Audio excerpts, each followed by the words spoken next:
అందరికీ నమస్కారం. కొత్త సంవత్సరం వస్తోందంటే చాలు మనలో చాలామందికి ఒకటే ఆలోచన. ఈసారైనా ఏదైనా కొత్తగా మొదలుపెట్టాలి, ఏదైనా మార్చుకోవాలి అని. అయితే కేవలం క్యాలెండర్లో తేదీ మారటమే కొత్త సంవత్సరమా? లేక మనల్ని మనం కొత్తగా మలుచుకోవడానికి ఇదొక అద్భుతమైన అవకాశమా? సరే, ఈరోజు మనం సరిగ్గా దీని గురించే లోతుగా తెలుసుకోబోతున్నాం. అవును, చూశారా? ఈ ఒక్క ప్రశ్న మనల్ని ఒక లోతైన ప్రయాణానికి తీసుకెళ్తుంది. ఇది మనం బయటకి చెప్పుకునే రెజల్యూషన్స్ గురించి కాదు, మన అంతరంగంలో జరగాల్సిన అసలైన మార్పు గురించి. కేవలం కొన్ని అలవాట్లు మార్చడం కాదు, మన ఉనికినే పూర్తిగా మార్చుకోవడం అనే ఒక పవర్ఫుల్ ఐడియాని ఈరోజు చూద్దాం. సరే, మరి మన ప్రయాణాన్ని మొదలు పెడదామా? మన మొదటి అడుగు ఒక కొత్త సంవత్సరం, ఒక కొత్త స్వయం. ఇక్కడ మూలగ్రంథం చెప్పేది చాలా చాలా ఆసక్తికరంగా ఉంది. కొత్త సంవత్సరం అంటే కేవలం పార్టీలు, సెలబ్రేషన్స్ కాదు. అదొక పునర్జన్మ లాంటిది. మన జీవితంలో ఒక సరికొత్త అధ్యాయానికి నాంది అనమాట.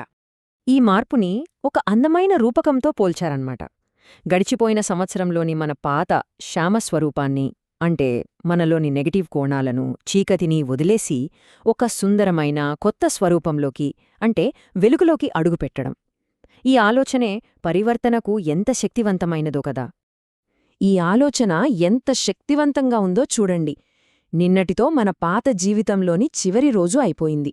ఈ రోజు మన కొత్త జీవితంలో మొదటి రోజు. ఈ మార్పు రేపో ఎల్లుండో కాదు, ఇప్పుడే ఈ క్షణంలోనే మొదలవుతుంది. అంత సింపుల్, అంత క్లియర్.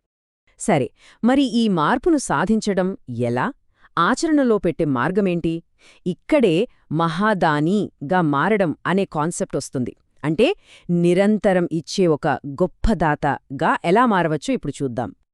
అంటే మహాదాని అంటే కేవలం డబ్బులో, వస్తువులో ఇవ్వడమే కాదు.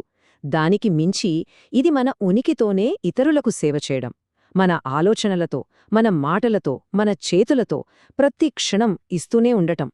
ఇది మనల్ని మనం ప్రపంచానికిచ్చే ఒక గొప్ప బహుమతి.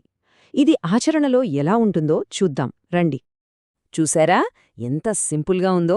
గొప్ప దాతగా మారడానికి 3 మార్గాలు: మనసుతో మంచి వైబ్రేషన్స్ పంపడం, మాటలతో జ్ఞానాన్ని పంచడం, ఇక చేతలతో మంచి పనులు చేయడం.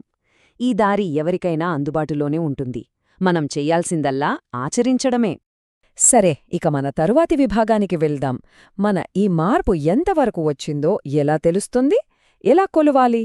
దీనికోసం మూల గ్రంథం ఆంతరిక ఖాతా అనే ఒక యూనిక్ కాన్సెప్ట్ని పరిచయం చేస్తుంది. ఇది మన స్పిరిచువల్ సక్సెస్కి ఒక మీటర్ లాంటిది. ఒక్కసారి ఊహించుకోండి, మనకంటూ ఒక స్పిరిచువల్ బ్యాంక్ అకౌంట్ ఉంటే ఎలా ఉంటుంది? అదే ఈ జమ ఖాతా అనమాట. నిజమైన సంపద ఇక్కడే జమవుతుంది. మనం చేసే ప్రతి మంచి పని, ప్రతి సేవ ఈ ఖాతాలో మనకు తెలియకుండానే క్రెడిట్ అవుతూ ఉంటుంది. మంచి ప్రశ్న కదా. ఇలాంటి ఒక అకౌంట్ని ఎలా లెక్కించగలం? దానికి సమాధానం నిజంగా చాలా లోతైనది. ఇది నిజంగా అద్భుతమైన ఆలోచన. ఈ ఖాతాలో జమ అయ్యేది మనం పడ్డ కష్టం కాదు, మనం పంచిన ఆనందం.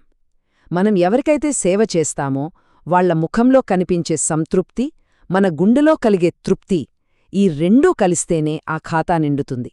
ఎంత గొప్ప కొలమానం కదా.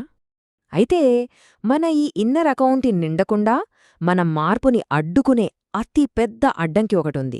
అదే నేను అనే అహం. మరి దాన్ని ఎలా దాటాలో చూద్దాం. ఈ నేను అనేది ఒక నీడలాంటిది. మనం ఎంత మంచి పని చేసినా దానిమీద ఇది పడిందంటే దాని విలువ తగ్గిపోతుంది. నేను చేశాను అని మనసులో చిన్నగా అనుకున్నా చాలు, ఆ పని నుంచి రావాల్సిన అసలైన ఫలం మన ఖాతాలో జమ అవ్వకుండా ఆగిపోతుంది. మరి ఈ అహంకారాన్ని ఎలా జయించవచ్చో చెప్పడానికి ఒక చాలా శక్తివంతమైన ఉదాహరణిచ్చారు.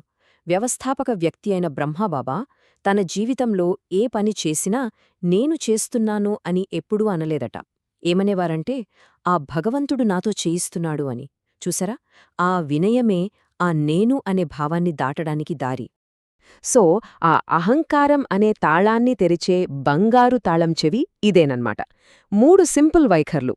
1 నేను కేవలం ఒక సాధనంని మాత్రమే అనే భావన. 2 వినయం. 3 అందరి మంచి కోరుకోవడం. ఈ 3 పాటిస్తే నేను అనే అడ్డుగోడ దానంతట అదే కూలిపోతుంది.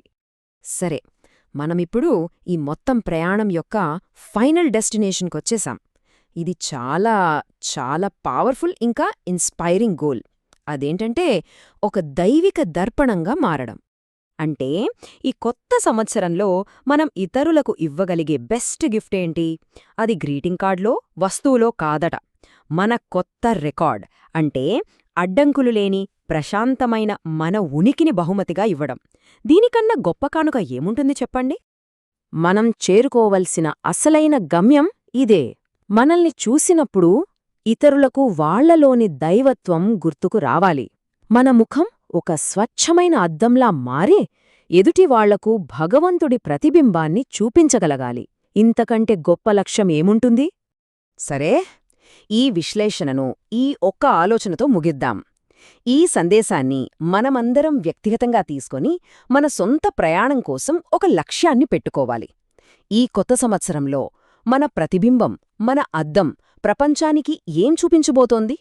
ఒక్కసారి ఆలోచించండి.